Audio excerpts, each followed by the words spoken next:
आदाब, मैं हूं मुमताज़ आलम रिजवी और इस वक्त मैं बात करूंगा जो शहीद हुए अली लारी जानी की, और इसके साथ साथ मैं उस शख्सियत का भी जिक्र करने जा रहा हूं कि जिसने अब अली लारी जानी के ओहदे को संभाल लिया है, और सिर्फ संभाला नहीं बल्कि इजराइल की चूल्हे हिला दी हैं।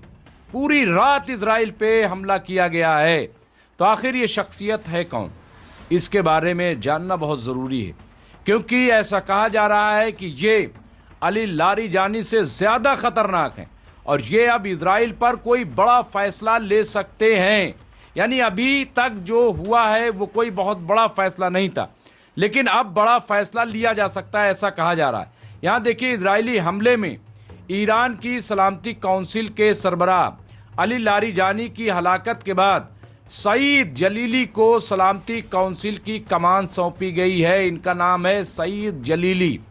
जी हाँ, और इनको अब ये कमान सौंपी गई है, और जब से इन्हें कमान मिली है आप देखिए कि इजराइल में मुस्तकिल हमले हो रहे हैं बराबर, और सिर्फ इजराइल के अंदर नहीं, तिल अवीव में नहीं, बल्कि बगदाद में हमला किया जा रहा है। इसके साथ साथ वो तमाम अमरीकी बेसिस पे लगातार हमले किए जा रहे हैं और बड़े हमले, वॉर हेड के साथ हमले किए जा रहे हैं। यहाँ पे आप देखिए, जलीली अब अमेरिका और इजराइल के साथ जारी जंग के हवाले से तमाम फैसले करेंगे। अब इन्हें ये फैसले करने और फैसले करने शुरू कर दिए, फैसले लेने शुरू कर दिए। आप देखिए, 60 साला जलीली ने मुबैना तौर पर ईरान इराक जंग के दौरान अपनी दाएं टांग जो है वो खो दी थी, ये कहा जा रहा है, जिसकी वजह से उन्हें अपने हामियों में जिंदा शहीद का खिताब मिला है। जी हाँ, इन्हें जिंदा शहीद कहा जाता है।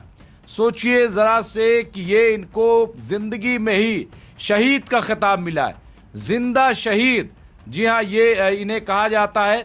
और इस तरह करबला में भी इस तरह की एक मिसाल मिलती है बहरहाल, लेकिन यहाँ पे जिंदा शहीद का खिताब मिला है।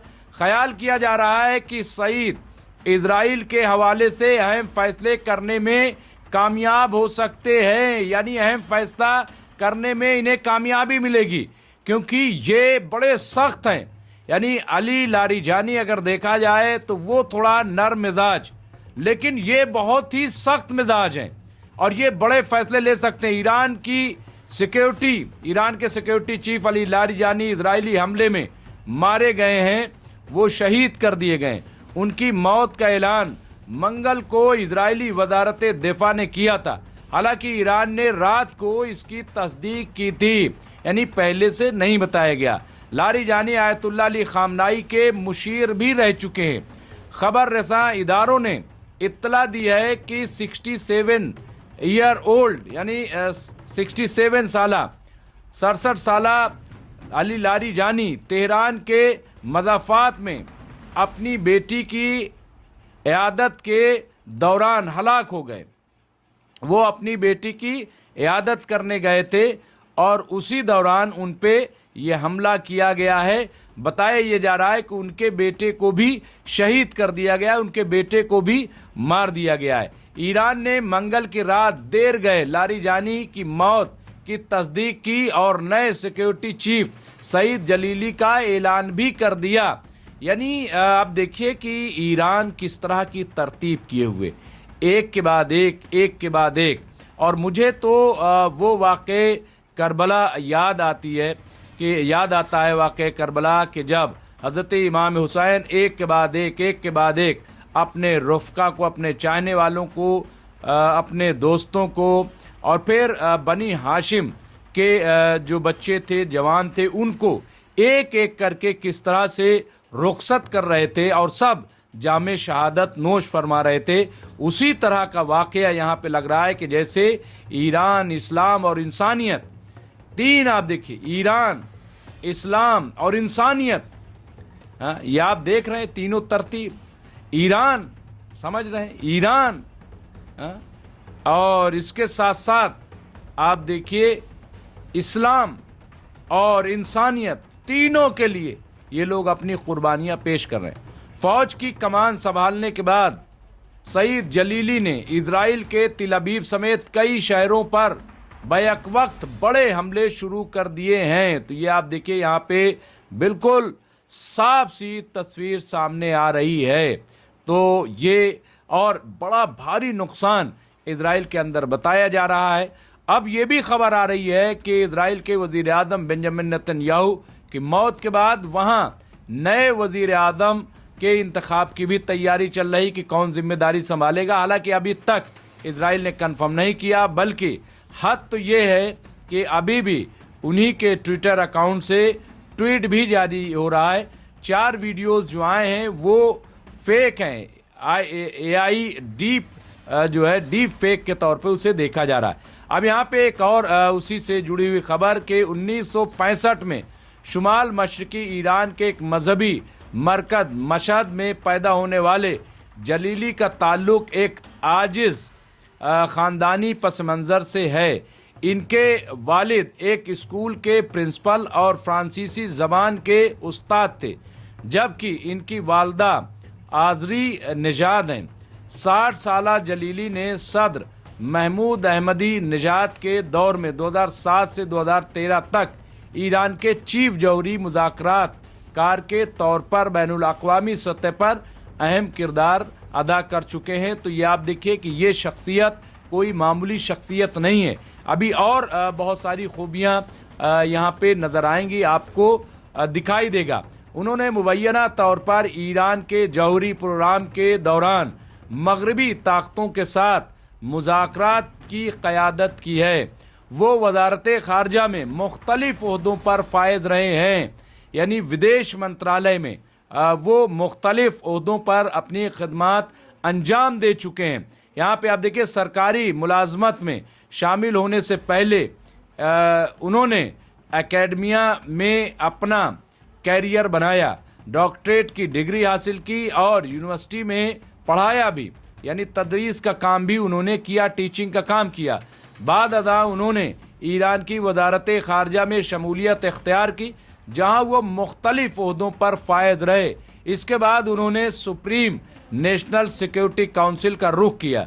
सिफारती बातचीत के दौरान जलीली से मुलाकात करने वाले मगरबी हुक्काम अक्सर उन्हें एक सख्त गिर नज़रियाती के तौर पर बयान करते हैं। यानी ये जो आए हैं, यानी आप ये देखिए कि अच्छा खासा तजर्बा है।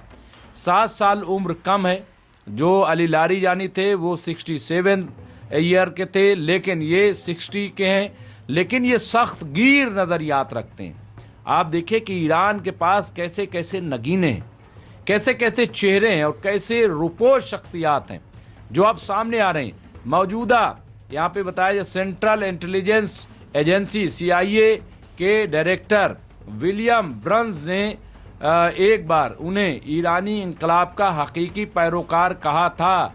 यानी जो इंकलाब ईरान है, जो इंकलाब इस्लामी ईरान, उसका हकीकी पैरोकार के तौर पर इन्हें देखा जाता रहा है। तो ये बहुत बड़ी बात है, बहुत अहम बात है।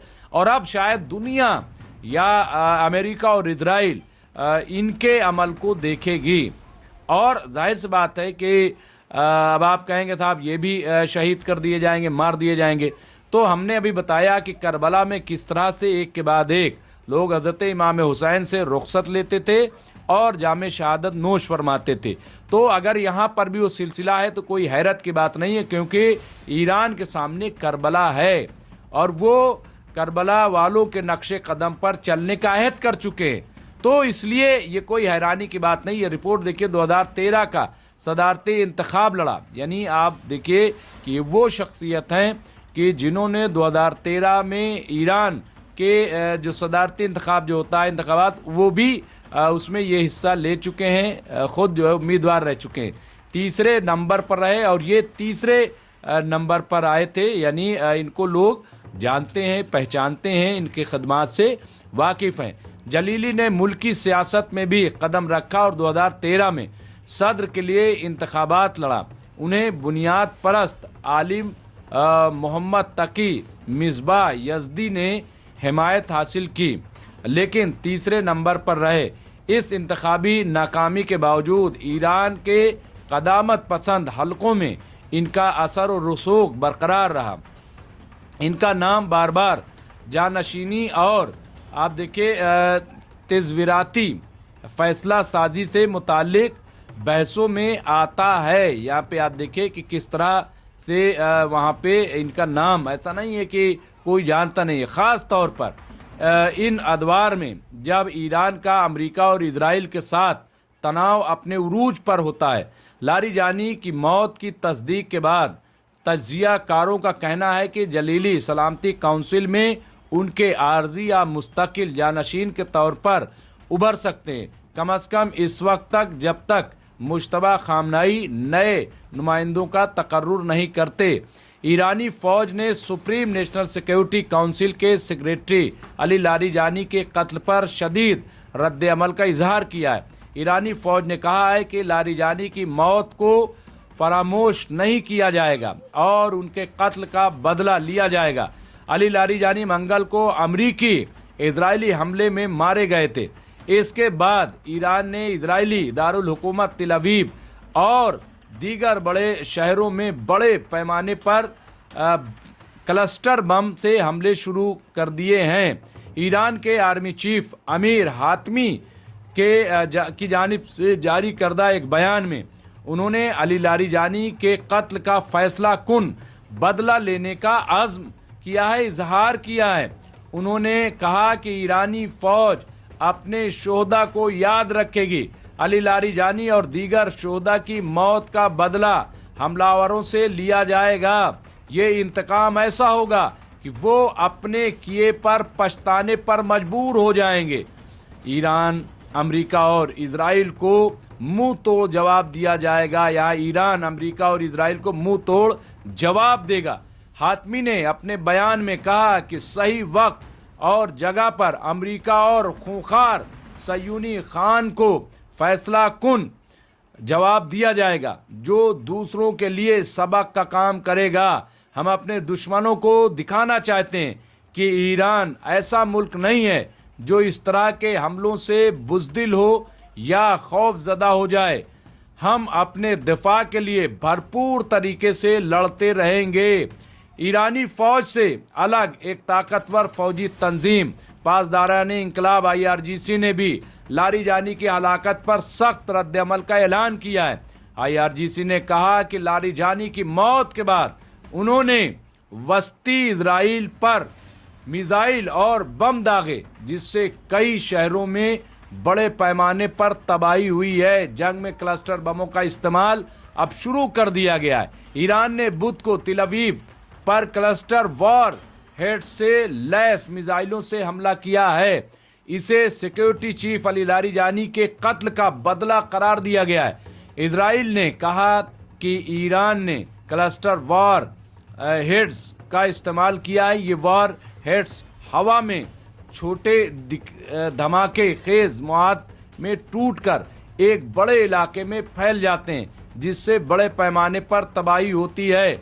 अब ईरान की जानिब से अपने यहाँ पे पड़ोसी ममालिक में अमरीकी अड्डों पर हमलों का सिलसिला भी जारी है। बुध की सुबह इराक के दारुल हुकूमत बगदाद में अमरीकी सफारत खाने पर हमला किया गया।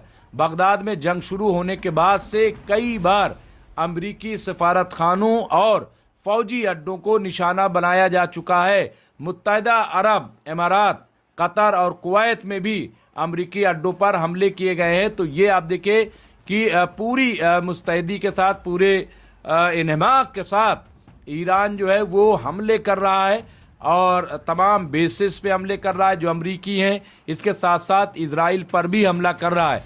तो ये इस वक्त की तमाम जो सूरत हाल थी वो हमने आप खदमत पेश की है। और यहाँ पे सईद जलीली, जिन्होंने सिक्योरिटी काउंसिल, सलामती काउंसिल की जिम्मेदारी संभाली है, वो कहा जाता है कि ज़ख्मी शहीद के तौर पे उन्हें देखा जा रहा है। तो बहरहाल ये बड़ा फ़ैसला ईरान की तरफ से लिया गया है। एक चीज़ और मैं बता दूं कि आयतुल्लाह जो नए सुप्रीम लीडर बने मुश्तबा खामनाई, उन्होंने वाज़े कर दिया है कि जो जहां पे फ़ायज़ है वो वहीं पे फ़ायज़ रहेगा, उसमें किसी तरह की कोई तब्दीली नहीं की जाएगी। तो ये जो फ़ैसला लिया गया है यहाँ पे सईद की तरफ से, सईद जलीली की तरफ से, तो मैं समझता हूँ कि इस पर भी सुप्रीम लीडर की मुहर होगी और ये जंग बहरहाल बहुत ही भयंकर है। तो इस खबर के बाद कई और खबरें हम आपकी खदमत में पेश करेंगे। देखते रहे एमएमसी न्यूज़ इंडिया। बहुत बहुत शुक्रिया।